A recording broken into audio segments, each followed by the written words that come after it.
दोस्तों, key to success coaching institute Raipur में आपका स्वागत है। आज हम देखेंगे सीजी सेट 2018 का मॉडल आंसर, समाजशास्त्र का पेपर द्वितीय, है ना। इसमें पहला क्वेश्चन है, निम्न में से कौन सा एक सामाजिक दृष्टिकोण नहीं है। इसमें ऑप्शन है समाज में सामाजिक व्यवस्था तथा अव्यवस्था का वैज्ञानिक अध्ययन। ऑप्शन बी है समयावधि में सामाजिक क्रिया के प्रथा का तथा उसकी निरंतरता का वैज्ञानिक अध्ययन। ऑप्शन सी है मानव इकाइयों के सामाजिक क्रिया को और यह समझने के लिए कि ये इकाइयां क्यों और कैसे अपनी संबंधों में बदलाव लाती है अथवा अपना अस्तित्व खो देती है के संबंध में वैज्ञानिक अध्ययन। और ऑप्शन डी है समाज में व्याप्त सभी मानव प्रथाओं का वैज्ञानिक अध्ययन। दोस्तों, इसका आंसर डी होगा, क्योंकि हम समाज में व्याप्त सभी मानव प्रथाओं का वैज्ञानिक अध्ययन एक मुश्त नहीं कर सकते।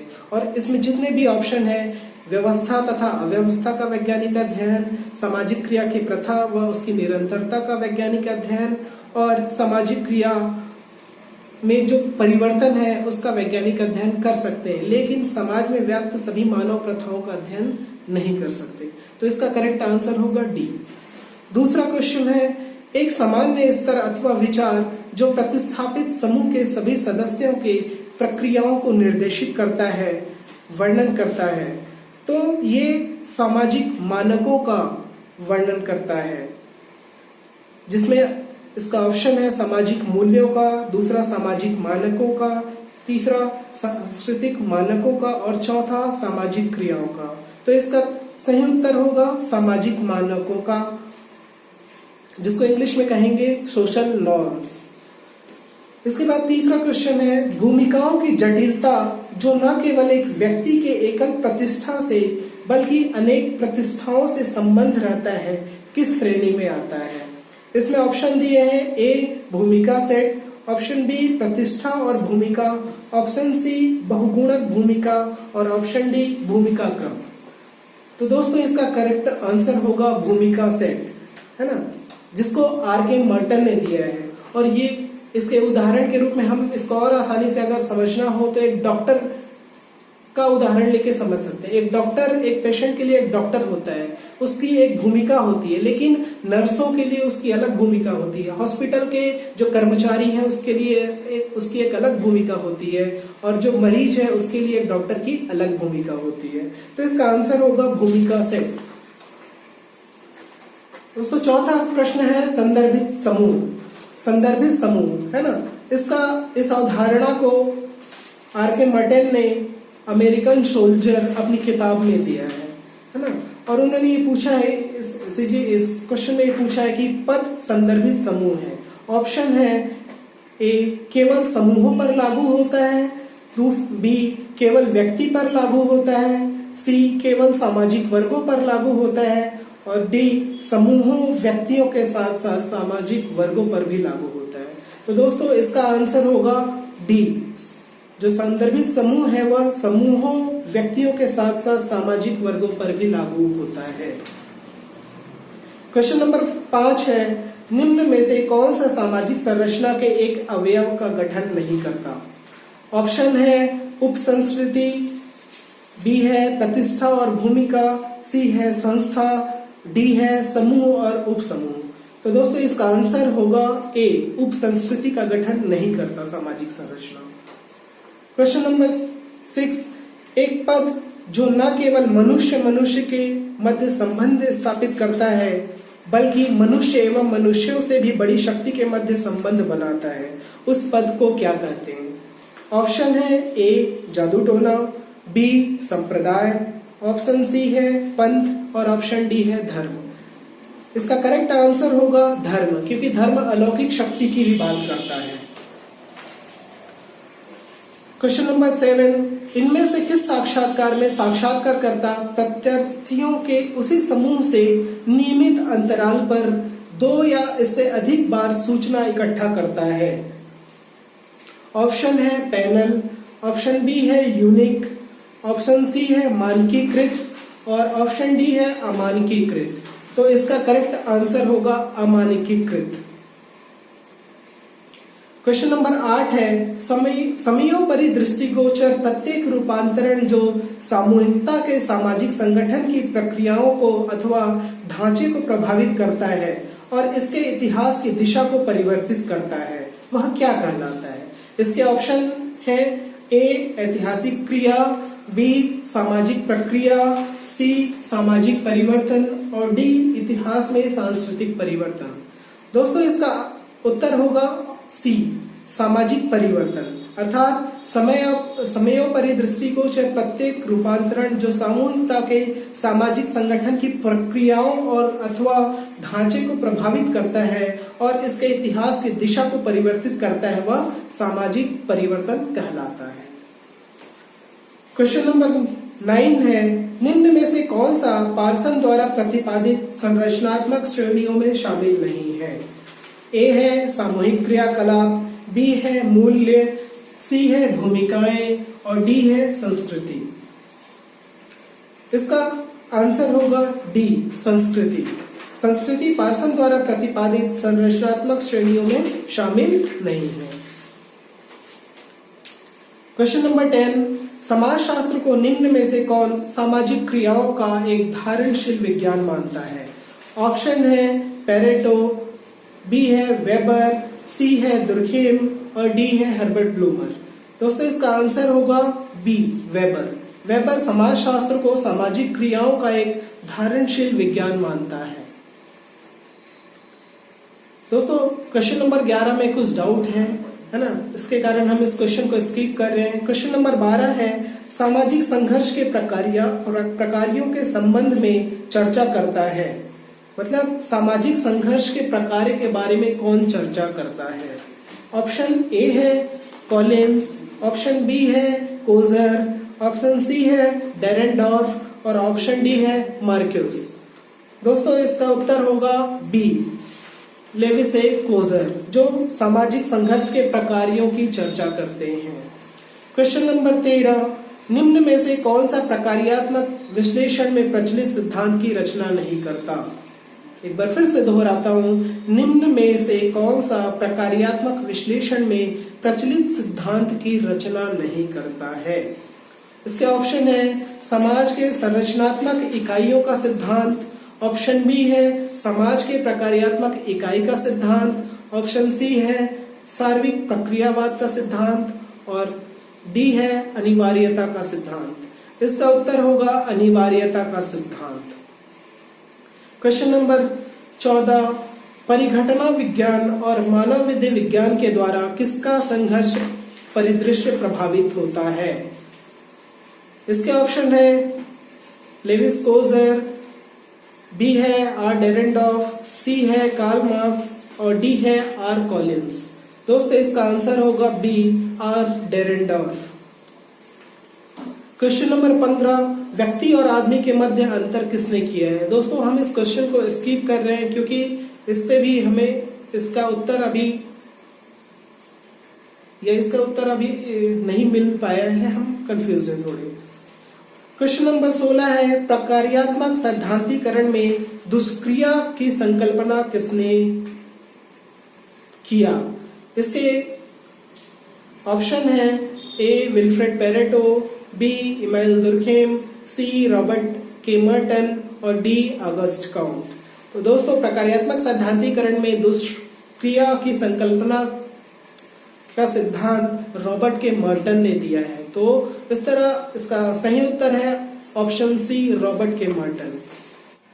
क्वेश्चन नंबर 17 है ये किसने कहा है कि व्यक्ति की भाव भंगिमा समाज कार्य में और अधिक के रूप में सामाजिक प्रक्रिया में एक आधारभूत विधि है?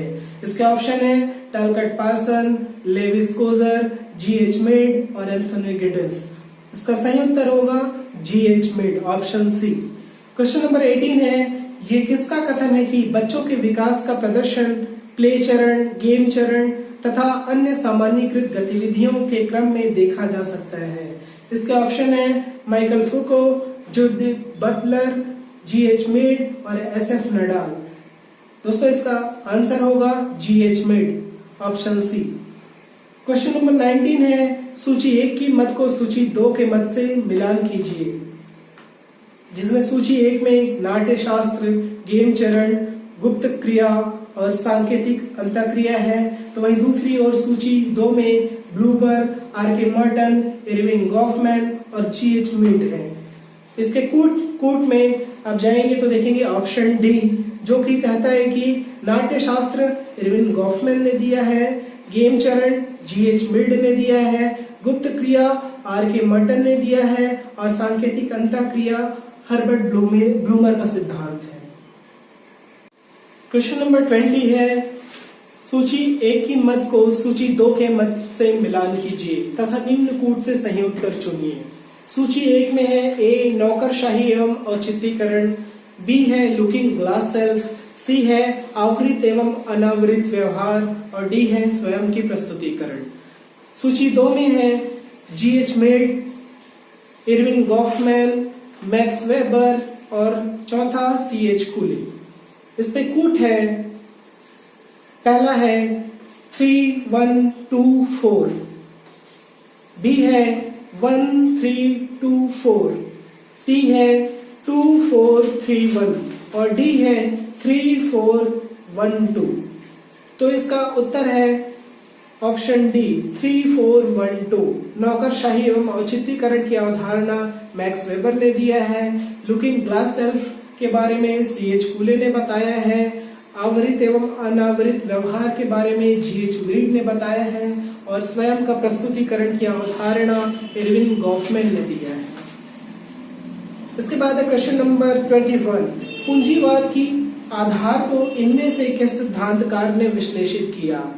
ऑप्शन ए है एंथनी गिडेंस और हर्बर्ट स्पेंसर, ऑप्शन बी है मैक्स वेबर और मिशेल फूको, ऑप्शन सी है जे देरिदा और इमाइल दर्कहाइम, ऑप्शन डी है कार्ल मार्क्स और मैक्स वेबर। तो दोस्तों इसका करेक्ट आंसर होगा ऑप्शन डी कार्ल मार्क्स और मैक्स वेबर। क्वेश्चन नंबर 22 है, इनमें से कौन प्रकार्यवादी सिद्धांतकार है। ऑप्शन है इमाइल दर्कहाइम और विल्फ्रेड पेरेटो, ऑप्शन बी है रेडक्लिफ ब्राउन और कार्ल मैनहाइम, ऑप्शन सी है अगस्ट कॉम्ट और आर.के. मर्टन, ऑप्शन डी है तालकट पार्सन और इमाइल दर्कहाइम। दोस्तों तालकट पार्सन और इमाइल दर्कहाइम है ना, जो कि ऑप्शन डी में है, ये इसका सही उत्तर है। क्वेश्चन नंबर 23, इनमें से कौन सा प्रकार्यवादी दृष्टिकोण को नहीं दर्शाता है। ऑप्शन ए है परंपरागत समाज को यांत्रिक समैक्य से निरूपित किया गया था, ऑप्शन बी है समाज व्यक्ति की आवश्यकताओं की पूर्ति करता है, ऑप्शन सी है परिवार का कार्य परिवर्तन परक होता है और ऑप्शन डी है आधुनिकीकरण वैश्वीकरण से भिन्न होता है। तो इसमें हमसे पूछा गया है कि इनमें से कौन सा प्रकार्यवादी दृष्टिकोण को नहीं दर्शाता है, तो इसका उत्तर होगा आधुनिकीकरण वैश्वीकरण से भिन्न होता है, अर्थात ऑप्शन डी। क्वेश्चन नंबर 24 है, सम्मति न कि संघर्ष समाज के विभिन्न हिस्सों के संबंध को शासन में रखते हैं। समाज में कौन सा सैद्धांतिक परिप्रेक्ष्य इसका समर्थन करता है। इसके ऑप्शन है अंतःक्रियावादी, ऑप्शन बी है उत्तर आधुनिकतावादी, ऑप्शन सी है मानव जाति विज्ञान विधि और ऑप्शन डी है प्रकार्यात्मकवादी। तो इसका उत्तर है प्रकार्यात्मकवादी, ऑप्शन डी। क्वेश्चन नंबर 25, समाज क्रिया के अध्ययन में किस समाजशास्त्री ने साधन अंत औचित्य के विषय में अपना मत प्रकट किया है। इसके ऑप्शन है यूर्गेन हैबरमास और जॉर्ज रिट्जर, ऑप्शन बी है जॉर्ज सिमेल और इमाइल दर्कहाइम, ऑप्शन सी है मैक्स वेबर और विल्फ्रेड पेरेटो, ऑप्शन डी है रॉल्फ डेरेंडॉर्फ और जॉर्ज सी होमन्स। इसका सही उत्तर होगा ऑप्शन सी मैक्स वेबर और विल्फ्रेड पेरेटो। क्वेश्चन नंबर 26 है, सामाजिक रचना और रचनात्मक स्वरूप के मध्य किसने भेद किया है। जहां सामाजिक रचना वास्तव में वर्तमान संबंध का एक जाल है तथा रचनात्मक स्वरूप हर क्षण परिवर्तित होने वाले संबंधों और सामाजिक रचना का एक मानक प्रतिरूप है। तो इस क्वेश्चन पे मेन यही है कि सामाजिक रचना और रचनात्मक स्वरूप के मध्य किसने भेद किया है, जहां सामाजिक रचना वास्तव में वर्तमान संबंध का एक जाल है। ऑप्शन है A Radcliffe Brown, option B Malinowski, option C Talcott Parson, option D S F Nadel. दोस्तों इसका करेक्ट आंसर होगा रेडक्लिफ ब्राउन।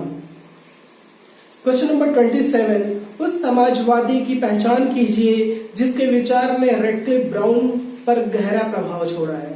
दोस्तों इस क्वेश्चन में आप इस प्रश्न का इंग्लिश ट्रांसलेशन देखिए। आइडेंटिफाई द सोशियोलॉजिस्ट, इंग्लिश में सोशियोलॉजिस्ट है और हिंदी में समाजवादी। तो आपको इसमें प्रिंटिंग मिस्टेक इसको मान सकते हैं आप। और इसको समाजशास्त्री की पहचान कीजिए जिसके विचार ने रेडक्लिफ ब्राउन पर गहरा प्रभाव छोड़ा है, ये सही प्रश्न होगा।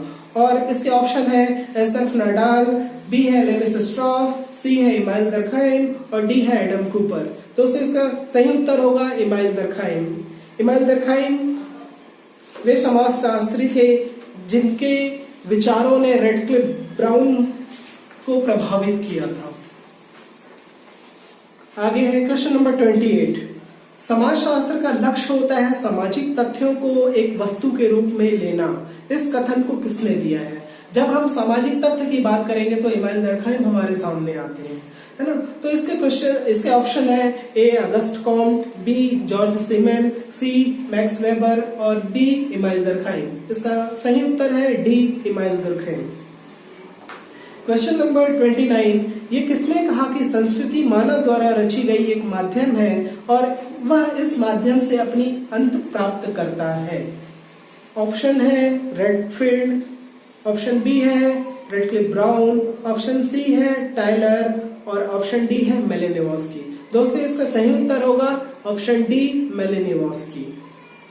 क्वेश्चन नंबर 30, मैक्स वेबर ने उस पूंजीवाद के उद्गम का पता लगाया जो निम्न में से किसी एक संप्रदाय के लोगों के विचारों और विश्वासों में व्यापक रूप में शामिल था। वह संप्रदाय कौन सा था? ऑप्शन ए है हिंदुस्तान, ऑप्शन बी है ईसाईत्व, option C Zoroastrian, option D Jainism. हम जानते हैं कि मैक्स वेबर ने अपनी किताब Protestant ethics and spirit of capitalism में पूंजीवाद के उद्भव की चर्चा की है और उन्होंने क्रिश्चियनिटी में कैसे या क्रिश्चियनिटी कैसे पूंजीवादी व्यवस्था को आगे करता है इसके बारे में चर्चा किया है। हम ये भी जानते हैं कि मैक्स वेबर ने जैनिज्म, बुद्ध और भारत के जो हिंदुइज्म है उसकी भी उन्होंने व्याख्या की है या उसको भी उन्होंने उसके ऊपर भी अध्ययन किया है। लेकिन इसका सही उत्तर हमारे सामने है, वो है ऑप्शन बी ईसाईत्व। क्वेश्चन नंबर 31, शोध अभिकल्पन के 3 महत्वपूर्ण कार्य का प्रतिपादन किसने किया है? दोस्तों इसमें थोड़ा सा डाउट है लेकिन अभी हम इसका उत्तर हॉटन और हंट जो कि ऑप्शन सी है उसको मान के चल रहे हैं। इसमें और भी आपके कोड दिए हुए हैं। ऑप्शन ए है ब्लैक और चैंपियन, ऑप्शन बी मोजर और कैल्टोन, ऑप्शन सी हार्टन एवं हंट और ऑप्शन डी बैकस्ट्रोम और हर्ष। तो इसका उत्तर हम अभी ऑप्शन सी हार्टन एवं हंट को मान के चल रहे हैं। क्वेश्चन नंबर 32 है, ब्लैक और हर्ष ने सर्वेक्षण शोध को इस प्रकार संदर्भित किया है। ऑप्शन है प्राकृतिक शोध, ऑप्शन बी क्षेत्र शोध, ऑप्शन सी प्रायोगिक शोध और ऑप्शन डी विशिष्ट शोध। दोस्तों इसका आंसर होगा क्षेत्र शोध। क्वेश्चन नंबर 33, गैर संभाव्य नमूना प्रकार में क्या सम्मिलित नहीं रहता? गैर संभाव्य नमूना प्रकार में क्या सम्मिलित नहीं रहता? ऑप्शन है सरल नमूना, ऑप्शन बी उद्देश्यात्मक नमूना, ऑप्शन सी कोटा नमूना, ऑप्शन डी बहुचरणीय नमूना। तो इसका सही उत्तर है ऑप्शन डी बहुचरणीय नमूना। क्वेश्चन नंबर 34 है, परिकल्पना एक आधार वाक्य है जिसे परिभाषा की वैधता के निर्धारण के लिए परीक्षण से गुजारा जा सकता है। ऑप्शन है गुडे और हाफ, ऑप्शन बी है मोजर एवं कार्टोन, ऑप्शन सी है हार्टन एवं हंट, ऑप्शन डी है बैकस्ट्रॉम और हर्स। दोस्तों इसका सही उत्तर है ऑप्शन ए गुडे एवं हाफ। क्वेश्चन नंबर 35 है, जब अध्ययन दो कालों भूत तथा वर्तमान में तुलना के लिए किया जाता है तो उसे क्या कहते हैं? ऑप्शन है ex facto design, option B है एक्स्ट्रा डिजाइन, ऑप्शन सी है एग्जाम्पल डिजाइन और ऑप्शन डी है एक्सटर्नल डिजाइन। दोस्तों इसका सही उत्तर है option A ex facto design, ex post facto design. Question number 36 है, निम्न में से कौन सा डाटा वितरण का एक प्रकार नहीं है? ऑप्शन है बारंबारता, ऑप्शन बी है एक विचर, ऑप्शन सी है प्रतिशतता और ऑप्शन डी है संचयी। इसका सही उत्तर है एक विचर। बाकी सभी को हम डाटा वितरण में इस्तेमाल करते हैं, बारंबारता को करते हैं, प्रतिशतता को करते हैं, संचयी को करते हैं। एक विचर को हम डाटा वितरण में शामिल नहीं करते। तो ऑप्शन बी इसका सही उत्तर होगा। क्वेश्चन नंबर 37, विशेषता वाले वे सभी लोग जिनके विषय में शोधकर्ता किसी विशेष समस्या के संदर्भ में अध्ययन करना चाहता है क्या कहलाता है? ऑप्शन है नमूना, ऑप्शन बी समष्टि, ऑप्शन सी समूह, ऑप्शन डी समुदाय। इस प्रकार के जो प्रश्न है ना, वो एक्शन रिसर्च जिसको कूट लेविन ने 1944 में किसी प्रॉब्लम के सॉल्यूशन के लिए इस्तेमाल किया था और इसका सही उत्तर है ऑप्शन ए नमूना, जिसको इंग्लिश में सैंपल कहते हैं। क्वेश्चन नंबर 38, एक प्रश्न जिसमें दो अथवा दो से अधिक प्रश्न समाहित होते हैं क्या कहलाता है? ऑप्शन है ए दुविधाजनक प्रश्न, बी कठिन शब्दों वाला प्रश्न, ऑप्शन सी संवेदनशील प्रश्न और ऑप्शन डी दो मुहा प्रश्न। तो इसका सही उत्तर है ऑप्शन डी दो मुहा प्रश्न। इसका उदाहरण हम इस एग्जाम्पल के माध्यम से समझ सकते हैं। Does this company have pension and health insurance? मतलब क्या इस कंपनी में पेंशन और हेल्थ इंश्योरेंस के बारे में कोई सुविधा है? तो इस प्रकार से ये दो मुहा प्रश्न होगा। एक तरफ आप कंपनी में पेंशन के बारे में प्रश्न पूछ रहे हैं और दूसरी तरफ हेल्थ इंश्योरेंस के बारे में प्रश्न पूछ रहे हैं। तो इसका करेक्ट आंसर होगा ऑप्शन डी दो मुहा प्रश्न।